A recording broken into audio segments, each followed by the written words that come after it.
Japanese politics are absolutely unhinged. Where else could you see candidates who advertise their puppers, who dress up as the Joker in platform heels, who flirt with the audience, 可愛いだけじゃなくてセクシーでしょ。やだ。or fight pro wrestlers on a train?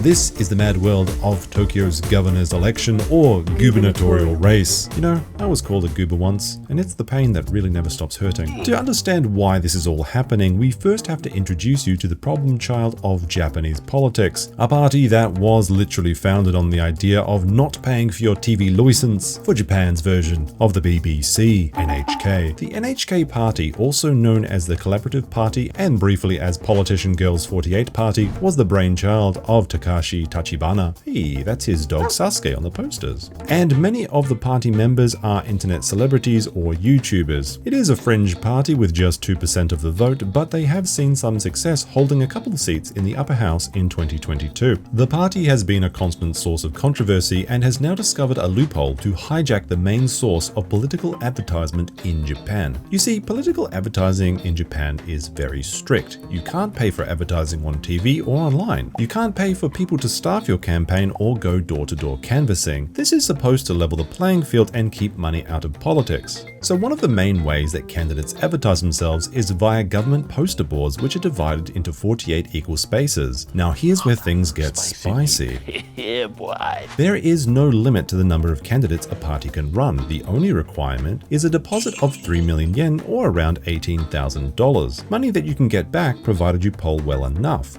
In 2020, there was a total of 22 candidates across all parties. This election, there is 56 candidates, 24 of which are from, you guessed it, the NHK Party. This means that of the 48 available poster slots, the NHK Party has 50%, and since there are more than 48 candidates, some legitimate candidates are forced to go without or tape theirs onto the sides. Okay, so they've got 50% of the advertisement, but they did spend 72 million yen or $430,000 on this stunt, and since they only poll at 2%, that means that they'll lose the majority of the funds, right? Maybe not, because this is where the 200 IQ move really kicks in. Oh my. Technically, you are allowed to use or sell your poster slot however you see fit, provided it doesn't break Japanese law. The party has begun selling the spaces for between 5,000 and 25,000 yen, and if you purchase one, you'll get the full 24 spaces on that given board. There are over 14,000 of these boards across Tokyo, so if they sell every slot, they could actually make money on this scheme.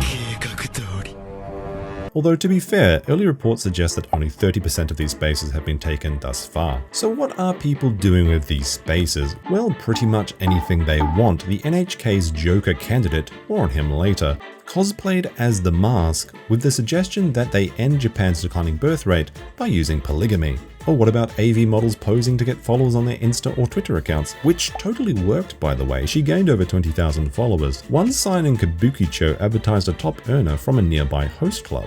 One man even boasted about his ability in the bedroom with a QR code straight to his DMs. Of course, you've already seen Sasuke, the party leader's Shiba, but what about a sign telling the world just how great corgi tails are? Hey, bugs are pretty cool, how about some signs with those? One lady posted albums of her 3 cats, Haru, Aoi, and Fuka. Hey, now we're talking, let me know which one of these floofballs deserves to win the election. There was quite a bit of self-promotion for idols and musicians like Super Macaroni Salad, a small group that performs dressed as clowns, which is pretty fitting. There was also quite a lot of wholesome ones surprisingly, like this one with cute cartoon animals. But some, not so much. One offender has images of the disputed Dokdo or Takeshima Islands. Not only is this a very controversial issue in Japan, but alongside it was a message demanding the return of Japanese kidnapped by North Korean pirates. This was posted in the middle of Tokyo's Koreatown, right by a Korean school. But the gubernatorial clown show doesn't end here. Oh no, we're just getting started. Remember when I said that everything is meant to be equal in the election? That includes equal time speaking on Japanese television. Each candidate is allotted 6 minutes to talk about whatever they want. The speeches are played twice, which means that with 24 joke candidates, they use up just under 5 hours of airtime. With no real chance of becoming governor, what exactly are they competing for? Clout? Or attention, followers, or just to troll other candidates? Let me formally introduce you to Kawaii Yusuke, the Joker candidate. This is real, and it goes on for a whole 6 minutes. We certainly do live in a society. But let's not forget the real MVP, the Japan Sign Language interpreters, who just taught me the JSL sign for cackling like a madman. And if you didn't like his platform before, check out this alternative campaign speech where he dresses up and impersonates current Tokyo Governor Koike Yuriko.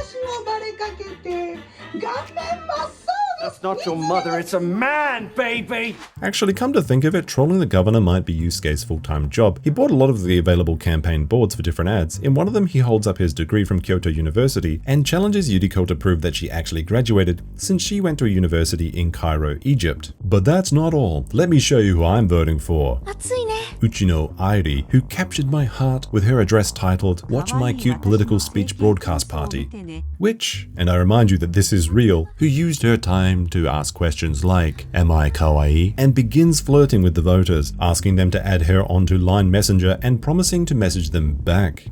可愛いだけじゃなくてセクシーでしょ Hey, shout out to another MVP JSL interpreter. She didn't even crack a smile once. What a professional. I like listening to the speech zoomed in and pretending it's actually her voice. 可愛いだけじゃなくてセクシーでしょ One candidate used their time to read from a small piece of paper which contained conspiracy theories about the government and Koreans. Another fulfilled his promise of singing his song of peace in the form of a rap, which someone later added music to. There is even a masked man who is running on the platform of using AI to make all decisions in Tokyo, called AI Mayor.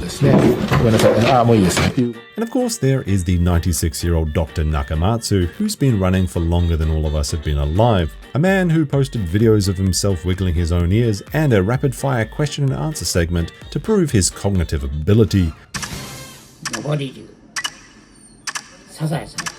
Actually, come to think of it, that's a pretty good idea. I think we should require our candidates back home to do this. Dr. Nakamatsu actually seems like a pretty cool guy. I have 26 brains. He's a famous inventor here in Japan and claims he invented the floppy disk 10 years before IBM in 1952. And while that may be disputed, he does have the patent for the legendary Pion Pion jumping shoes with built-in metal springs. And I can only assume that his entire fortune comes from licensing this to Wile E. Coyote. Going through every clown in this political circus would be like listing your top 50 characters from The Wire. But consider this, the voice of reason was a masked luchador who used his political speech to warn viewers not to vote for stupid or suspicious candidates. He's actually a bit of a Chad. He got up and walked out of the Nico Nico debates because the livestream didn't have enough viewers. As of posting this, the election is still ongoing. If you want to see what happens next, then I'd recommend checking out Mr. Jeffrey Hall, who has been compiling the antics of the elections on Twitter. And to experience the ultimate night out in Tokyo, then check out this guide where my friend Max takes me to some of the craziest bars in Japan before getting inside a robot exoskeleton and beating the snot out of me. Thanks for watching.